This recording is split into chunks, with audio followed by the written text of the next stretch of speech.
अयोध्या राम मंदिर प्राण प्रतिष्ठा कार्यक्रम के दिन राम लल्ला की मूर्ति देखने के बाद यकीनन आपके मन में ये सवाल जरूर आया होगा कि भगवान की प्रतिमा आखिर काली क्यों है। अयोध्या में राम लल्ला को देखकर लोगों की आंखें या तो नम होंगी या फिर हर कोई खुशी से झूम रहे होंगे। और हो भी क्यों ना, 500 साल का इंतजार आखिरकार खत्म जो हुआ है। 22 जनवरी के दिन प्राण प्रतिष्ठा का कार्यक्रम पूरे विधि विधान के साथ किया गया। जब से राम लल्ला की मूर्ति देखने को मिली है तब से हर किसी की जुबान पर बस जय श्री राम का ही जाप है।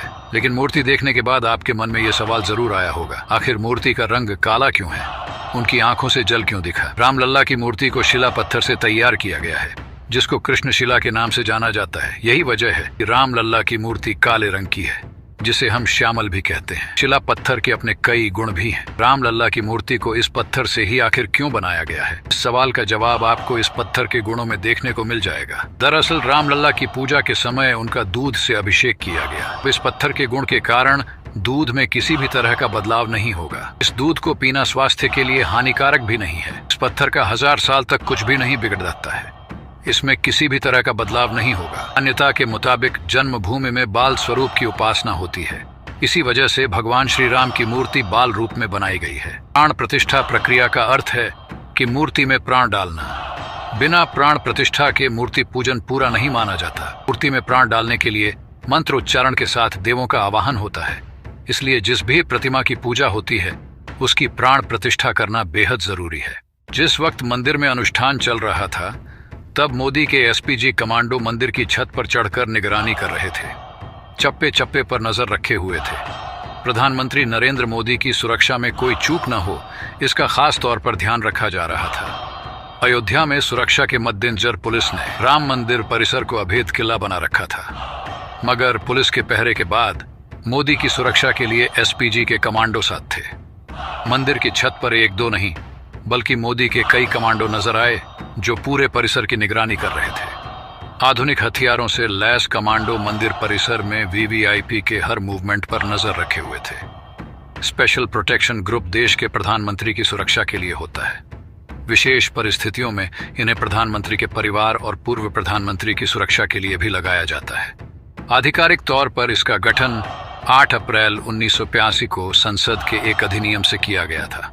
एसपीजी फोर्स में 3000 सिक्योरिटी पर्सनल हैं जो लेटेस्ट टेक्नोलॉजी और हथियारों से लैस होते हैं। एसपीजी अपने आदर्श शौर्यम समर्पणम सुरक्षण, बहादुरी, समर्पण और सुरक्षा के लिए जाना जाता है। इन कमांडो का यूनिफॉर्म कोड काले रंग का होता है। साल 1934 में तत्कालीन प्रधानमंत्री इंदिरा गांधी की हत्या उन्हीं के सिक्योरिटी गार्ड ने कर दी थी।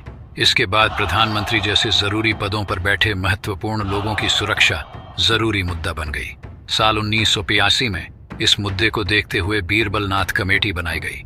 कमेटी ने एक विशेष सुरक्षा इकाई स्पेशल प्रोटेक्शन यूनिट एसपीयू बनाने का प्रस्ताव दिया। भगवान रामलला के भव्य मंदिर के साथ राम जन्मभूमि परिसर में लगभग 110 सीसीटीवी कैमरे लगाए गए हैं। राम जन्मभूमि परिसर में राम मंदिर ट्रस्ट ने सीसीटीवी कैमरे लगाए हैं। ये कैमरे रेड जोन, येलो जोन और अयोध्या के प्रवेश द्वार पर लगाए गए हैं। जिला प्रशासन की तरफ से कैमरे रामनगरी की सुरक्षा को सख्त करने के लिए लगाए गए हैं। सुरक्षा उपकरणों को खरीदने के लिए स्वीकृत किए गए थे। प्रथम चरण में रामलला के नगरी की सुरक्षा होगी। मशीनरी उपकरणों से भी लैस रहेगा और सुरक्षा बलों के साथ तीसरी निगाह रामनगरी की निगरानी करेगी। सूत्रों के मुताबिक सीआईएसएफ की रणनीति में राम जन्मभूमि परिसर को अधिक से अधिक तकनीकी सुरक्षा कवच प्रदान करना है, जिसमें एंटी ड्रोन तकनीक भी शामिल रह सकता है। सुरक्षा ऐसी होगी कि परिंदा भी पर नहीं मार सकेगा।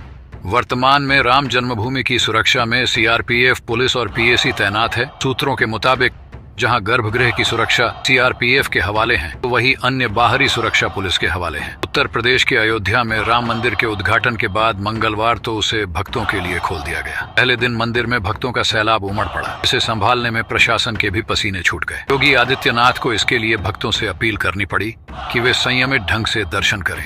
आधी रात से ही लोग मंदिर के बाहर लाइन में लग गए थे। देश के कोने कोने से श्रद्धालुओं के पहुंचने का सिलसिला जारी है। पहले दिन तकरीबन 5 लाख लोगों ने राम मंदिर में दर्शन किए।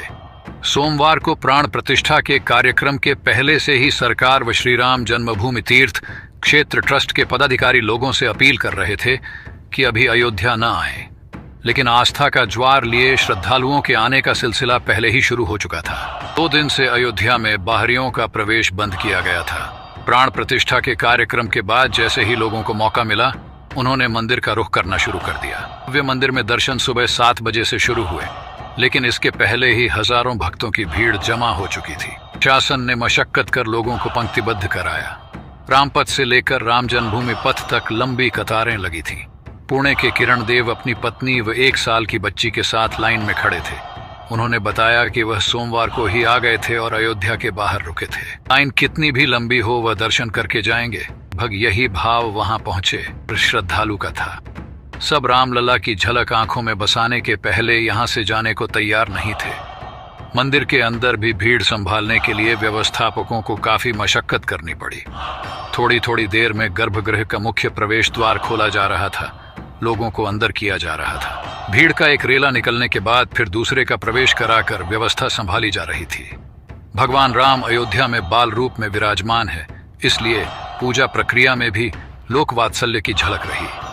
सुबह 4:30 बजे उन्हें मनुहार कर मंगला आरती के जरिए जगाया गया। इसके बाद उन्हें स्नान कराया गया। सुबह 6:30 बजे श्रृंगार आरती हुई, जिसमें उनकी सेवा करने के बाद भोग लगाया गया। फिर सुबह 7 बजे से गर्भगृह का कपाट दर्शन के लिए खोला गया। रामलला के मंदिर से थोड़ी दूर स्थित हनुमानगढ़ी में बजरंगबली के दर्शन के लिए भी कतार लगी रही। अयोध्या में मंगलवार को भीड़ का आलम ऐसा था कि योगी आदित्यनाथ को लोगों से संयमित रहने की अपील करनी पड़ी। उन्होंने कहा कि अयोध्या में उमदद्धे जनसमुद्र के बीच सबको रामलला के दर्शन हों, इसके लिए संयम बनाए रखें। अत्यधिक भीड़ से दर्शनार्थियों को असुविधा होगी। ऐसे में सभी लोग श्री राम जन्मभूमि तीर्थ क्षेत्र न्यास, स्थानीय पुलिस और प्रशासन के अधिकारियों का सहयोग करें। उन्होंने कहा है कि सरकार, न्यास और प्रशासन प्रत्येक राम भक्त को सुविधा पूर्वक दर्शन कराने का प्रयास कर रहा है। ताज़ा शेड्यूल के मुताबिक मंदिर 7 बजे सुबह से 11:30 बजे तक दर्शन के लिए खुलेगा। मध्याह्न आरती, प्रभु के भोग और विश्राम के लिए मंदिर 2.5 घंटे बंद रहेगा। दोपहर 2 बजे से फिर मंदिर खुलेगा और शाम 7 तक दर्शन होंगे। भीड़ को देखते हुए ट्रस्ट दर्शन मंदिर की टाइमिंग बढ़ाने पर विचार कर रहा है। मंगलवार को कपाट 1 घंटे पहले खोले गए थे। राम मंदिर में एंट्री की कोई फीस नहीं है। रामलला को माला, फूल या नारियल इत्यादि नहीं चढ़ा सकेंगे। दर्शन करने के बाद जब भक्त बाहर निकलने लगेंगे, वहीं पर उन्हें प्रसाद दिया जाएगा।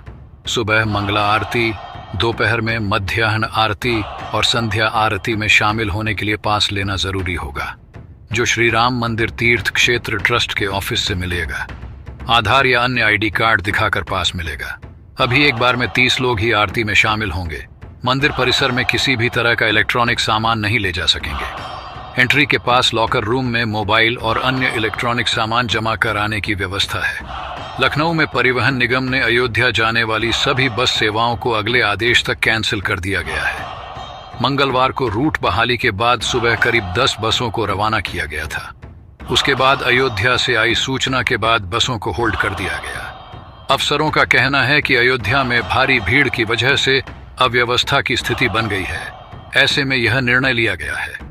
क्षेत्रीय प्रबंधक R.K. त्रिपाठी के मुताबिक मंगलवार सुबह 4 बाग बस अड्डे से करीब 10 बसों को रवाना किया गया था। इस बीच अयोध्या और बाराबंकी जिला प्रशासन की ओर से परिवहन निगम के अफसरों को अलर्ट किया गया कि अयोध्या की बसों का संचालन 2 घंटे तक के लिए रोक दिया जाए। हालांकि देर शाम तक स्थिति सामान्य नहीं हो सकी और बस संचालन रुका रहा। बुधवार को भी अयोध्या प्रशासन की अनुमति के बाद ही बसों को संचालित किया जाएगा। इससे पहले श्रद्धालुओं की भारी भीड़ को देखते हुए बाराबंकी पुलिस ने श्रद्धालुओं से आगे न जाने की अपील की। बता दें कि अयोध्या से बाराबंकी की दूरी करीब 100 किलोमीटर है। पुलिस ने लोगों से इसके आगे न जाने की अपील की थी। अयोध्या धाम में श्रद्धालुओं की संख्या अधिक होने के कारण सभी वाहनों का मार्ग परिवर्तित कर दिया गया था। इस बीच अयोध्या पुलिस ने सफाई देते हुए कहा था कि अयोध्या में भक्तों की कई किलोमीटर लंबी भीड़ के कारण रामलला के दर्शन नहीं रोके गए हैं। भीड़ का आलम यह रहा कि मंदिर प्रबंधन ने सभी गाड़ियों को पंचकोसी परिक्रमा पथ के पास रोकना शुरू कर दिया। हालत ऐसे हो गए कि 2 बजे तक दर्शनार्थियों की एंट्री पर रोक लगा दी गई। पीएम मोदी ने राष्ट्रपति मुर्मू को लिखे पत्र में कहा कि मैं एक अयोध्या अपने मन में भी लेकर लौटा हूं। एक ऐसी अयोध्या जो कभी मुझसे दूर नहीं हो सकती। गरीब कल्याण के इन कार्यों के लिए, गरीबों के सशक्तिकरण के लिए, इन अभियानों के लिए प्रभु श्री राम के विचार हमें निरंतर ऊर्जा देते हैं। दरअसल रामलला की प्राण प्रतिष्ठा के बाद अयोध्या धाम में प्रभु श्री राम के दर्शन करने वालों का रेला लगना शुरू हो गया है। अयोध्या पहुंच रहे हजारों भक्त किसी भी तरह जल्द से जल्द मंदिर पहुंचकर रामलला के दर्शन करना चाह रहे हैं। राम मंदिर के मुख्य द्वार के बाहर तड़के करीब 2 बजे से ही भक्तों की लंबी लाइन लगनी शुरू हो गई। भीड़ में मौजूद लोग गेट के सामने जय श्री राम का उद्घोष कर मंदिर के अंदर दाखिल होते देखे गए। बता दें कि राम मंदिर के उद्घाटन से करीब 2 सप्ताह पहले अयोध्या में होटल की बुकिंग 80% तक बढ़ गई थी। यहाँ होटल में एक दिन के कमरे की कीमत अब तक के हाई रेट पर पहुंच गई, जिसमें 5 गुना तक इजाफा हुआ। कुछ लग्जरी कमरों का किराया 1 लाख रुपए तक हो चुका है। खास बात यह है कि किराए में इतना इजाफा होने के बाद भी होटल की बुकिंग में हर दिन बढ़ोतरी हो रही है। दरअसल 22 जनवरी को प्रधानमंत्री नरेंद्र मोदी ने राम मंदिर का उद्घाटन किया। इस दौरान राष्ट्रीय स्वयंसेवक संघ के प्रमुख मोहन भागवत, उत्तर प्रदेश के मुख्यमंत्री योगी आदित्यनाथ, देश के टॉप कारोबारी Mukesh Ambani, Bollywood superstar Amitabh Bachchan, Ranbir Kapoor, Alia Bhatt, south superstar Rajinikanth, Chiranjeevi Ram Charan सहित देश के कई सेलिब्रिटी मौजूद थे।